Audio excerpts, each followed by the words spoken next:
నమస్తే Varma sir. Lokesh double bullet Pawan పేరేది? కర్నూలుకి మోడీ గారు రాక చాలా హడావడి ఉంది ఆంధ్రప్రదేశ్లో. అంత హడావుడిగా ఉంది. మీరు కూడా హడావుడిగా చాలా కామెంట్స్ అవి కూడా చేస్తున్నట్టున్నారు కదా. అంటే లోకేష్ నిన్న Visakha Google data centre, AI data centre open చేయటము ఇదంతా అయిన తర్వాత దానికి విపరీతంగా కార్పొరేట్ హైప్ పబ్లిసిటీ వచ్చింది. ప్రధానమంత్రి కూడా దాని మీద ట్వీట్ చేశారు. చంద్రబాబు నాయుడు గారు గ్రూప్ ఫోటో తీశారు. ఇదంతా ఈరోజు మీడియా అంతా అదే చాలా వాటిలో, ఒక వైసీపీ వాళ్ళ పత్రికలో తప్ప. సో ఇది హడావుడి చాలా ఎక్కువగా ఉంది. దాని మీద ఆయన వివరంగా మీడియా వాళ్ళతో కూడా మాట్లాడారు. ఇది నేను సెప్టెంబర్ 24న కలిశాను, ఆ తర్వాత ఇంత వేగంగా జరిగింది, మిగతా చోట్ల చాలా సమయం పట్టింది. ఇదంతా ఇంత వేగంగా ఎందుకు జరిగిందంటే దీనికి ఒకటే ఒక కారణం, డబుల్ బుల్లెట్ ట్రైన్ సర్కార్ అని. డబుల్ బుల్లెట్ అని వాస్తవంగా రాష్ట్రంలో ఉన్న వాళ్ళేమో డబుల్ బుల్లెట్ అంటే చంద్రబాబు నాయుడు, లోకేష్ అనుకుంటారు. కానీ ఆయన మటుకు మోదీ ఒక బుల్లెట్, చంద్రబాబు నాయుడు ఒక బుల్లెట్, ఈ డబుల్ బుల్లెట్ ఉన్నందువల్ల ఇది వచ్చింది. ఇంతకుముందు హైదరాబాద్లో మైక్రోసాఫ్ట్ ఇట్లాగే తీసుకొచ్చాము, ఇప్పుడు ఇది తీసుకొచ్చాము. దీనికోసం ఎంతోమంది పోటీ పడ్డారు, వీటన్నిటి మధ్యలో వచ్చాము అని. అలాగే మాజీ మంత్రి విశాఖ గుడివాడ అమర్నాథ్ చేసిన విమర్శలకు కూడా అసలు ఈ ఐటీ అంటే ఏంటో, ఈ డేటా అంటే ఏంటో ఇవన్నీ తెలియని వాళ్ళు ఏదేదో మాట్లాడుతుంటారు అని ఆయన చెప్పిన దానికి కూడా ఒక ఇది వేశారు. మొత్తం మీద అంటే పవర్ఫుల్గా మేము పెట్టుబడులు తీసుకొని వస్తాము, ఒక 60 కంపెనీల పేర్లు పెట్టారు.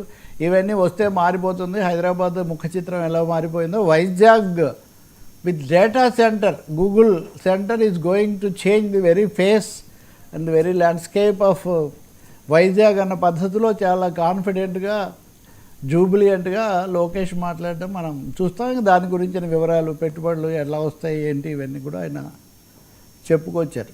కాబట్టి ఒక విధంగా ఒక అత్యుత్సాహ విజయోత్సవ ప్రకటనలాగా ఆయన దాన్ని చేశారు. ఇంకోటి ఇలాగే ప్రాంతీయ సమతుల్య దృష్టిలో పెట్టుకొని కావచ్చు, అనంతపూర్లో ఆటో, కర్నూలులో ఫలానాది, ఇట్లా ఇంకా వస్తాయి వరుసగా. నవంబర్లో మరిన్ని సర్ప్రైజింగ్ అనౌన్స్మెంట్స్ ఉంటాయి, వాటి కోసం మీరు నిరీక్షించండి అని. అలా బొత్స గారు అన్నారు కదా, అంటే బొత్స అనలేదు, అడిగిన విలేకరు ఎవరో అడిగారు, ఇలా 99 పైసలకు భూములు ఇచ్చుకుంటూ పోతుంటే ఎట్లా అది ఇదని.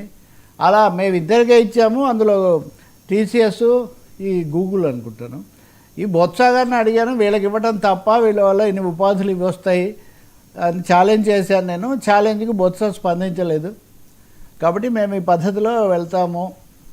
మోదీ గారు కూడా ఎంతో ఫెసిలిటేట్ చేశారు, ఆయన కూడా కలిసాము. ఆ విషయాలన్నీ పదే చాలా వివరంగా ఆయన చెప్పుకుంటూ వచ్చారు. అనుకున్నట్టే చంద్రబాబు నాయుడు కూడా దీని మీద వివరంగా ఆయన ఒక ప్రకటన, కేంద్రం చాలా సహాయం చేయడం వల్ల ఇది సాధ్యమైంది, మోదీ ప్రత్యక్షంగా దీనికి సహాయపడ్డారని ఆయన కూడా ఒక ఇది పెట్టారు, ట్వీట్ లాంటిది.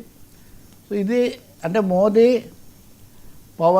చంద్రబాబు నాయుడు, లోకేష్, ఇది త్రికోణం ఆవిష్కృతం అవుతుంది. కానీ ఇందులో సూపర్ పవర్ స్టార్, ఈ పవర్ఫుల్ ట్రయోలో ఆయన పేరు అయితే వినిపించట్లేదు. అందులో విశాఖపట్నం కదా, ఇలా అంటే మళ్ళీ ఎవరైనా నన్ను మళ్ళీ మీరు అదే పని కానీ దయచేసి అడగండి, వినపడలేదు కాబట్టి వినపడలేదు అనే మాట ఒకటి అంతవరకు నేను చెప్తున్నాను. మొత్తం జరిగిన క్రమం ఇదంతా ఒక సమీకరణ ప్రకారం జరిగినట్టుగా మటుకు స్పష్టంగా కనిపిస్తుంది. అటు వైసీపీ వాళ్ళు దీని మీద వాళ్ళేంటి, మేము 2019లోనే ఇలాంటి డేటా సెంటర్, మేము 2023లో జగన్మోహన్ రెడ్డి వీటన్నిటికీ ఏదో చేశారు, అది ఇంకొక నెక్స్ట్ టాపిక్ కూడా మనం డిస్కస్ చేయొచ్చు. అందువల్ల ఇందులో నాకు కనపడింది ఏంటంటే, ఏదో ఒక విధంగా మరి ఆ స్థలాన్ని బట్టైనా పవన్ కళ్యాణ్ ఆ పాత్ర అట్లాంటివి ఎక్కడ ప్రస్తావనకు రాకపోవడం, ఈ మొత్తం డబుల్ బుల్లెట్ అంటే ట్రిపుల్ బుల్లెట్ అనుకోవాలి కదా వాస్తవంగా. అయితే ఈ ట్రిపుల్ బుల్లెట్లో ఒక బుల్లెట్ మిస్సింగ్.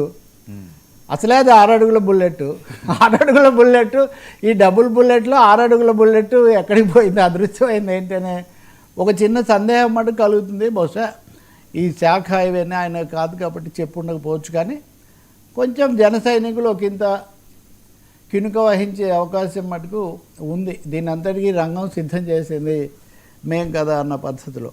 అదే సమయంలో రిషికొండ కోసం వృధాగా చేయటం ఏంటి, ఇట్లాంటివి కూడా ఆయన గట్టిగా చెప్పారు లోకేష్. అందువల్ల he is claiming in a way game changer.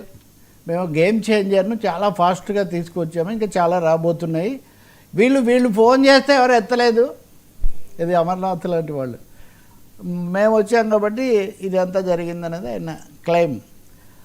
By Varma Chandrababu Naidu ఈరోజు ఈ విషయం మాట్లాడుతూ ఆయన నరేంద్ర మోదీ రేపు కర్నూలు పర్యటనకు వస్తున్నారు, దాన్ని చాలా బ్రహ్మాండంగా జయప్రదం చేయాలి, అక్కడ జిఎస్టీ సూపర్ జిఎస్టీ అనేది దానివల్ల చాలా ప్రయోజనం కలుగుతుంది కాబట్టి ఆయన శ్రీశైలంలో స్వామి దర్శనం చేసుకొని అక్కడి నుంచి అటు వెళ్తారట. స్వామి దర్శనం చేసుకున్నప్పుడే అక్కడ మా శివాజీ సెంటర్ ఉంది, దాన్ని కూడా 2 నిమిషాలు చూడమని టీజీ వెంకటేష్ గారు అడిగారట. అది కూడా చూసి ఆయన వెళ్తారేమో. మొత్తానికి కర్నూలులో అయితే ఈరోజే మోదీ గోబ్యాక్ అని వామపక్షాలు వీళ్ళు ప్రదర్శనలు అవి చేస్తున్నారు. ఆ దారులు కూడా మొత్తం శ్రీశైలం వెళ్ళే రూట్ ప్రధాని వచ్చి వెళ్ళే వరకు దాన్ని దాదాపుగా రోడ్లు ఆ దారులు మూసేశారు.